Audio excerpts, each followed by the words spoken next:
రామేశ్వరం ఒక మహోత్కృష్టమైన క్షేత్రం. ఇక్కడ మీకు నేను ఒక విషయాన్ని విజ్ఞాపన చెయ్యాలి. కాశీ క్షేత్రానికి నేను వెడతాను అని మీరు సంకల్పం చేసుకుని మీరు కాశీ వెళ్ళలేదనుకోండి, మీకు ఏం పాపం వెయ్యరు ఖాతాలో. కానీ నేను రామేశ్వరం వెళతాను అన్నారనుకోండి మీరు వాచికంగా, అని మీరు రామేశ్వరానికి వెళ్ళలేదనుకోండి మీ ఖాతాలో పాపం వేస్తారు, ఇక్కడ రామేశ్వరం వెళ్ళలేదని. అందుకే ఏ క్షేత్రానికైనా నేను వెడతాను అనొచ్చు, తప్పులేదు. రామేశ్వరం వెడతాను అనకూడదు. రామేశ్వరం విషయంలో ఏమనాలంటే ఈశ్వర రామేశ్వరం తీసుకెళ్ళు అనాలి. ఈశ్వరానుగ్రహం ఉండి వేరొక్కసారి రామేశ్వరం దర్శనం ఇప్పిస్తే బాగుండండి అనాలి. అంతే తప్ప రామేశ్వరం ఇంకో మాట వెడతానండి అన్నారనుకోండి, వెళ్ళలేదనుకోండి పాపం పడుతుంది ఖాతాలో. రామేశ్వరం అటువంటి క్షేత్రం. రామేశ్వరం ఒక ద్వీపం. యథార్థమునకు అది భారతదేశానికి 4 చోట్ల ఉన్నటువంటి క్షేత్రములు 4 ఉన్నాయి. ఇందులో తూర్పున జగన్నాథ్, పశ్చిమమున ద్వారక, ఉత్తరమున బదరి, దక్షిణమున రామేశ్వరం. ఈ 4 కూడా సమానమైనటువంటి ప్రతిపత్తి కలిగిన క్షేత్రాలు. ఇందులో రామేశ్వరానికి ఉన్న గొప్పతనం, వాల్మీకి రామాయణం పరమసత్యం. ప్రతి చిన్న విషయం కూడా వాల్మీకి రామాయణంలో సత్యం. కానీ వాల్మీకి రామాయణంలో ఎక్కడ రామేశ్వరంలో శివలింగ ప్రతిష్ఠ రామచంద్ర ప్రభువు చేశారని లేదు. అయితే వాల్మీకి రామాయణంలో ప్రస్తావన చెయ్యనంత మాత్రం చేత కొన్ని విషయాలు అసత్యాలని కూడా మీరు ధృవీకరించలేరు. ఉదాహరణకి భద్రాచలం, వామాంక స్థిత జానకీ పరిల సత్కో దండ దండంకరే అని తెల్లారితే స్తోత్రం చేస్తున్నాం కదా, భద్రాచలం వాల్మీకి రామాయణంలో లేదు కానీ సత్యం. రామ్ఝోళ లక్ష్మణ్ఝోళ వాల్మీకి రామాయణంలో లేదు కానీ సత్యం. అలాగే రామేశ్వరం కూడా సత్యం. దీని గురించి తెలుసుకోవాలంటే మీరు ఇతర పురాణాలను విచారణ చేయాలి. పద్మపురాణం, స్కాందం ఇలాంటివి చూడాలి.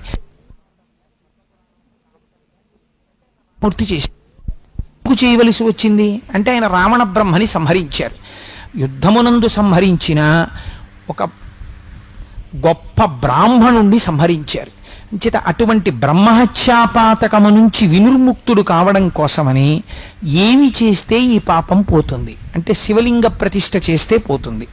కాబట్టి రామేశ్వరం అంటే ఈ సముద్ర మధ్యలో ఉన్నటువంటి ద్వీపమునందు లింగ ప్రతిష్ఠ చేయడం కోసమని స్వామి సీతమ్మతో హనుమతో కలిసి వెళ్ళారు.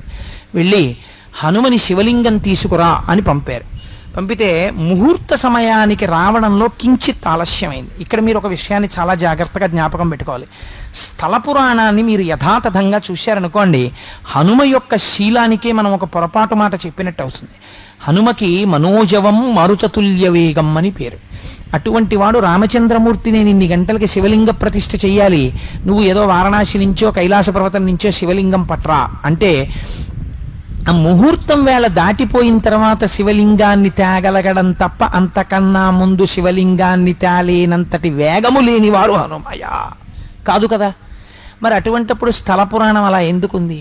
మీరు జాగ్రత్తగా విచారణ చేయాలి. రామేశ్వరం మీకు ఒక పెద్ద రహస్యాన్ని చెప్తుంది. హనుమ శివలింగం తేవడం ఆలస్యమైంది. మరి ఎలా చేశారు రామచంద్రమూర్తి శివలింగ ప్రతిష్ఠ అంటే సీతమ్మ తల్లి తన చేత్తో అక్కడ ఉన్నటువంటి పృథివిని అనగా మట్టిని ఇలా లింగము కింద గోడుగా కట్టింది. అదే శివలింగము అని ప్రతిష్ఠ మంత్రం చెప్పేశారు. ఇప్పుడు అది ఏమైంది? అది శివలింగం అయింది. ఇప్పుడు మీరు అలా ఆలోచించండి, మీరు ఈ బ్రహ్మాండం మొత్తం మీద ఎక్కడ ఇసుక తీసి ఇలా అన్నది శివలింగమే. కాబట్టి సర్వ బ్రహ్మాండములు కూడా ఏ రూపమును పొంది ఉన్నవి? లింగ రూపమునే పొంది ఉన్నవి. కాబట్టి శివుడికి స్థాణుహు అని పేరు. స్థాణుహు అంటే చాలామంది కదలలేనివాడు అనుకుంటారు. కదలడానికి చోటు లేనివాడు, అంతటా నిండిపోయి ఉన్నాడు. కాబట్టి లింగ ప్రతిష్ఠ చేయడానికి లింగం తేవక్కర్లేదు. అక్కడ ఉన్న ఇసుక ఇలా అంటే శివలింగమై కూర్చుంది. సీతమ్మ అలా ఆ ముహూర్తానికి అంది ప్రాణప్రతిష్ఠ మంత్రం చెప్పేశారు, అంతే, అది శివలింగం అయిపోయింది. కనుక ఆ సీతమ్మ తల్లి శివలింగాన్ని ప్రతిష్ఠించడం మనందరికీ ఒక పాఠాన్ని నేర్పడం. ఆ తరువాత హనుమ శివలింగాన్ని తీసుకొచ్చారు, దాన్ని కూడా ప్రతిష్ఠ చేశారు. 2 శివలింగములు ఉంటాయి రామేశ్వరంలో. రామేశ్వరానికి ఉన్న గొప్పతనం ఏమిటో తెలుసండి? ఈశ్వరుడు యొక్క శాసనాన్ని మీకు చెప్తుంది. పిల్లలు సముద్రంలో పడి కొట్టుకుని ఆడుకుంటుంటారండి రామేశ్వరంలో.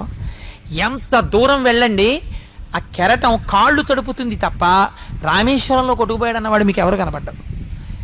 చిన్ని కెరటాలు వచ్చి అలా వస్తుంటాయి. ఆ రామేశ్వర క్షేత్రంలో సేతు స్నానం చేసి సముద్ర స్నానం చేసి మీరు రామేశ్వరం గుళ్ళోకి వెడితే ఎన్ని బావులు. అయితే మీరు ₹2 ఎక్కువ ఇస్తే వాళ్ళు కాస్త తలమించి పోస్తారు, లేకపోతే ఇలా కొడతారు, గుళ్ళకి తగులుతాయి నీళ్లు. ఎందుకు వచ్చిన గొడవ అని ముందే వాళ్ళ దగ్గర బేరం ఆడకుండా వాడు 10 అడిగితే నేను ₹20 ఇస్తాను, కాస్త తల మీద పొయ్యి అంటే ఆ బావుల దగ్గరికి తీసుకెడతారు. ఎందుకు తీసుకెడతారో తెలుసా అండి? అనవసరంగా తవ్వినవి కావవి. అవి రామచంద్రమూర్తి యొక్క పరివారం ఈశ్వరుణ్ణి తలుచుకుని తవ్వారు. తవ్వితే అందుకే అందులో ఆ గజుడు, గవాక్షుడు మొదలైనటువంటి వాళ్ళు తవ్విన బావులున్నాయి. సరస్వతి బావి, లక్ష్మీ బావి, ఇవన్నీ. వాటిల్లో ఒక్కొక్క బావిలోని నీటికి ఒక్కొక్క ఓషధీ శక్తి ఉన్నది.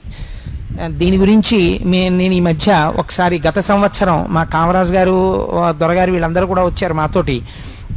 మేము యాత్రకు వెళ్ళినప్పుడు త్రయంబకం దగ్గర గోదావరి ఒడ్డు నిలబడితే అక్కడ మాకు ఒక ఆయన వచ్చి ఒక మాట చెప్పారు.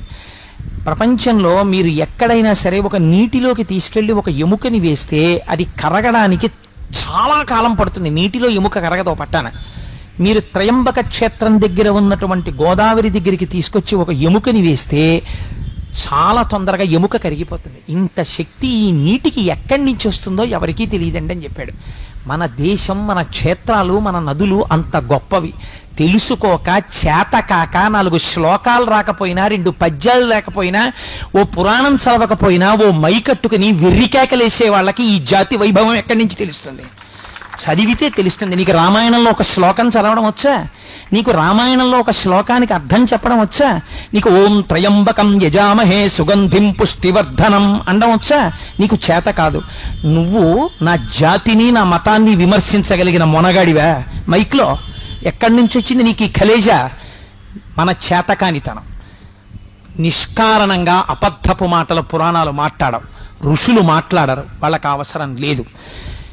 నిరూపింపబడ్డాయి, అనవసరపు విషయాలు ప్రస్తావన చేసిన వాళ్ళు లేరు. రామదాసు గారు విమానంలో వెళ్ళిపోతే భద్రాచల క్షేత్రం వచ్చింది. రమణ మహర్షి ఆత్మజ్యోతి కొన్ని వేల మంది చూస్తుండగా అరుణాచల శిఖరాల్లో కలిసిపోతే అరుణాచల వైభవం కనపడింది. కేంద్ర ఆర్థిక మంత్రి అంతటి వాడు ప్రదక్షిణం చేస్తున్నప్పుడు జ్యోతి రూపంగా కనపడితే స్థాణువై నిలబడిపోయాడు. ఎంతమందికో ఎన్ని రకాలుగానో స్వామి దర్శనమిచ్చి వాగ్గేయకారుల్ని, ఋషుల్ని, భక్తుల్ని ఉద్ధరించినటువంటి మహాక్షేత్రాలు కలిగినటువంటి సనాతన ధర్మం మన ధర్మం. అటువంటి ధర్మంలో పుట్టడం మన అదృష్టం. అటువంటి ధర్మం గురించి చెప్పుకోవడం మన అదృష్టం. అటువంటి బావులలో స్నానం చేయడం మన అదృష్టం. వాటికి పేర్లు తక్కువ చేయడం, వాటి గురించి ఎవరో విమర్శలు చేస్తే మనం వినడం, అంతకన్నా అసహ్యకరమైన విషయం దేశంలో ఇంకోట్లేదు. మనం దాన్ని ఖండించాలి.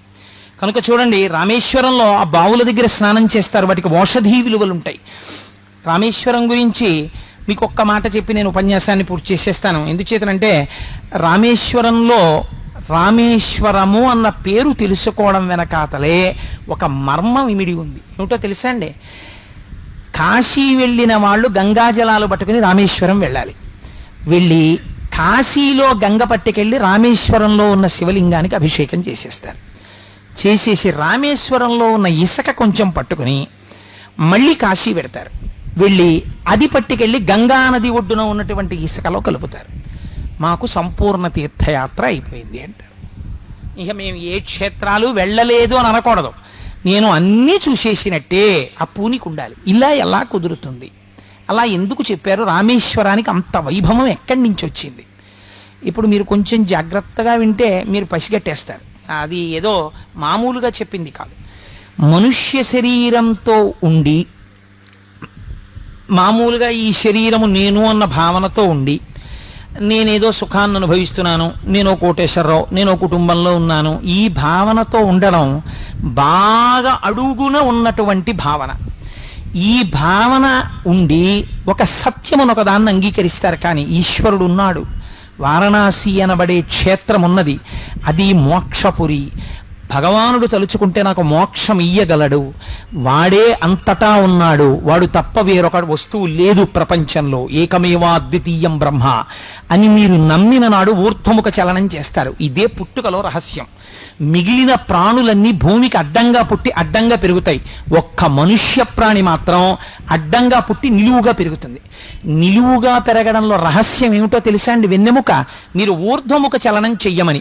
మీరు కాశీ క్షేత్రాన్ని చేరాలి.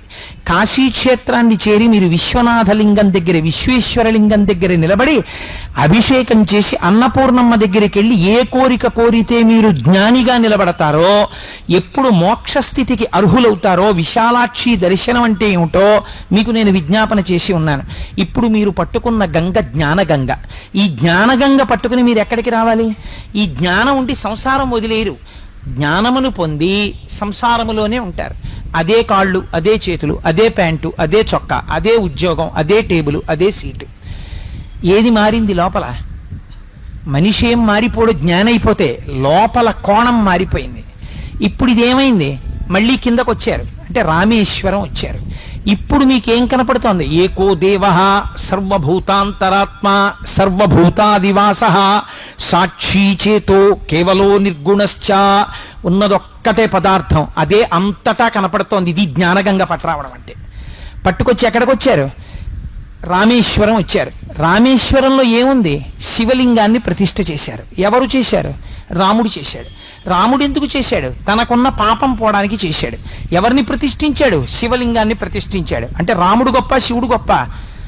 మీరు వెంటనే రామేశ్వరం వెళ్ళి ప్రశ్న వేశారనుకోండి, ఇప్పుడు ఏమనాలి? రాముడు పాతకం పోగొట్టుకోవడానికి శివలింగ ప్రతిష్ఠ చేశాడు కాబట్టి శివుడు గొప్పవాడు అనాలి కదండి. కొంచెం జాగ్రత్తగా వినండి, తొందరపడి తీర్పు చెప్పకండి. ఈ ప్రశ్నే దేవతలందరూ రామేశ్వరం వచ్చి వేశారు. రామేశ్వరం వచ్చి శ్రీ మహావిష్ణువు యొక్క స్వరూపమైన రాముడు పాతకం పోగొట్టుకోవడానికి లింగ ప్రతిష్ఠ చేశాడు కదా. కాబట్టి రాముని యొక్క ఈశ్వరుడు శివుడు. కాబట్టి ఇది షష్ఠీ తత్పురుష సమాసము, రామేశ్వరము. కాబట్టి రాముడి కన్నా గొప్పవాడు శివుడు అన్నారు. అంటే కొంతమంది అన్నారు, కాదు కాదయ్యా, ఆయన మనుష్యుడిగా ఎలా ప్రవర్తించాలో చూపించడానికి వచ్చాడు రామచంద్రమూర్తిగా. అందుకని శివారాధన ఎంత గొప్పదో, ఎలా పాపం పోగొట్టుకోవాలో చూపించాడు. కానీ పరమశివుడు కూడా రామనామం చేస్తుంటాడు. కాబట్టి ఇప్పుడు అది షష్ఠీ తత్పురుష సమాసం కాదు, రాముని యొక్క శివుడు కాదు, రాముని ఈశ్వరుడుగా కలిగిన శివుడు. కాబట్టి కలది కలవాడు వచ్చింది కాబట్టి బహువ్రీహి సమాసం. రాముడే ఈ శివుడికి ఈశ్వరుడు అని వాళ్ళు అన్నారు. రాముడికి శివుడు ఈశ్వరుడా, శివుడికి రాముడు ఈశ్వరుడా? రెండు వర్గాలయ్యి. ఇప్పుడు ఎవరు చెప్పాలి ఈ తీర్పు? అందరూ కలిసి ఎందుకు ఈ కొట్టుకోవడం, ఆయన్ని అడిగేస్తే గొడవ వదిలిపోతుందని కైలాసానికి వెళ్ళారు. శివుణ్ణి అడిగారు, నీకు రాముడు ఈశ్వరుడా, రాముడికి నువ్వు ఈశ్వరుడిగా చెప్పన్నారు. అంటే ఆయన అన్నాడు, అబ్బాయే మీరు చెప్పిందే కరెక్టు, బహువ్రీహి సమాసం. రాముడికి రాముడు నాకు ఈశ్వరుడైనాడు, రాముడే నాకు ఈశ్వరుడు, నేను ఆయన కన్నా చిన్నవాణ్ణి అన్నాడు. బయటకు వచ్చారు. చూసారా మేము చెప్పిందే కరెక్ట్ అన్నారు కొంతమంది. అంటే వీళ్ళు అన్నారు, మా శివుడు అంతేనండి, మహాజ్ఞాని, అలాగే మాట్లాడతాడు చాలా వినయంగా, అంతేకాని నేను ఈశ్వరుణ్ణి అనడు. వైకుంఠం వెళ్ళి అడుగుదాం అన్నారు. ఆయన దగ్గరికి వెళ్ళి అడిగారు, ఏమంటే శివుడి దగ్గరికి వెళ్ళాం, ఆయన కన్ఫర్మ్ చేసేసాడు, ఆయనకి మీరు ఈశ్వరుట్ట కదా, నిజమే కదా అన్నారు. ఇది భోళాశంకరుడు అండి, ఆయన మహాజ్ఞాని, జ్ఞానగంగాధరుడు. కానీ అలా అనడు, చేత్తో త్రిశూలం పట్టుకున్నాడు, త్రిగుణాతీతుడు. అయినా అబ్బే నాకేం వచ్చండి, నాకేం తెలుసండి అంటాడు. నమ్మకండి, ఆయనకి నేను ఈశ్వరుణ్ణి గాను. షష్ఠీ తత్పురుష సమాసం. రాముని యొక్క ఈశ్వరుడు ఆయనే నాకు ఈశ్వరుడు అన్నాడు. వీళ్ళు బయటికి వచ్చి అందరూ తలలు గోక్కున్నారు. ఆయన దగ్గరికి వెళ్తే అలా అంటాడు, ఈయన దగ్గరికి వెళ్తే ఇలా అంటాడు. పేరు చూస్తే రామేశ్వరం, రాముడు శివ ప్రతిష్ఠ చేశాడు. అసలు ఏమిటి క్షేత్రం? కాబట్టి ఇప్పుడు ఎవరి దగ్గరికి వెళ్ళాలి? ఇంటి పెద్ద ఆయన ఒక ఆయన ఉన్నాడు, 4 వేదాలు 4 ముఖాలతో చెప్పే ఆయన. ఆయనకి తెలుసు సమస్తం, బ్రహ్మహత్యాపాతకం బ్రహ్మాస్త్రం అన్నీ ఆయనవే కదా, అందుకని ఆయన దగ్గరికి వెడదాం పదండి అన్నారు. వెళ్ళారు. ఏమిరా ఇంతమంది వచ్చారు, ఏమైంది అన్నాడు ఆయన. ఏం లేదండి, రాముని యొక్క ఈశ్వరుడా, శివుడిని రాముని ఈశ్వరుడుగా కలిగిన వాడా, ఏది ఇందులో సత్యం అన్నారు. ఓరిమి అసాధ్యం కులా, షష్ఠీ తత్పురుషము కాదు, బహువ్రీహి కాదురా, రాముడే ఈశ్వరుడైనాడు. విశేషణ పూర్వత కర్మధారయ సమాసం, రెండులే ఉన్నదొక్కటే అన్నాడు ఆయన. అన్నన్నన్నన్న ఇదనమాట రహస్యం. ఆయనే రాముడిగా ఉన్నాడు, ఆయనే శివలింగాన్ని ప్రతిష్ఠించుకున్నాడు, ఆయనే ఈయన. తత్వం తత్ త్వం అసి తత్వమసి. ఎంత గొప్ప క్షేత్రం రా ఇది జ్ఞానం అంటే. ఇప్పుడు ఇది ఏమైంది? పగటిపూట మీరు భోజనం చేసినప్పుడు సత్యం తత్తేన పరిశించామి, సత్యము ఋతమగుగాక అంటే ఏది సత్యమో అది ఋతము, నేను లోపల నమ్ముతున్నది నేను పలుకుతున్నదగుగాక. రాత్రి అయితే ఋతం త్వా సత్యేన పరిశించామి, ఋతము సత్యమగుగాక. కాశీ నుంచి రామేశ్వరానికి వచ్చారు, వచ్చి ఈ గంగాజలాన్ని తీసుకెళ్ళి అక్కడ పోశారు. అంటే ఇప్పుడు ఏమైంది, క్రిందకొచ్చేసి మళ్ళీ సంసారములో ఉన్నా మీకు సంసారము మీ జ్ఞానమునకు ప్రతిబంధకము కాదు, మీరు అంతటా ఈశ్వరుణ్ణి చూడగలిగిన స్థితిలో ఉన్నారు. ఇప్పుడు మళ్ళీ ఇక్కడ ఇసుక పట్టుకుని ఎక్కడికి వెళ్ళారు, గంగ దగ్గరికి వెళ్ళారు. వీళ్ళు ఏం చేశారు, ఈ ఇసుక అక్కడ సమర్పించారు గంగ ఒడ్డున. ఈ ఇసుక అక్కడ సమర్పించడం అంటే అర్థం ఏమిటి, మనం అన్నీ కూడా చిట్ట చివరికి దేని కింద మారిపోతాయి, ప్రపంచంలో భస్మ కింద మారిపోతాయి. భస్మకి చిట్ట చివరి రూపమైనటువంటి మట్టికి అభేదం.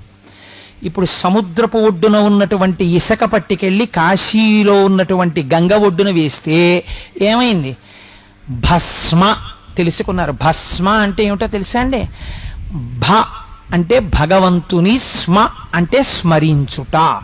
ఇది నేను వదిలిపెట్టేశాను చాలా జన్మలు, దానివల్ల తిరిగాను చక్రంలో. ఇప్పుడు నాకు తెలిసింది అంతటా ఈశ్వరుడే ఉన్నాడు.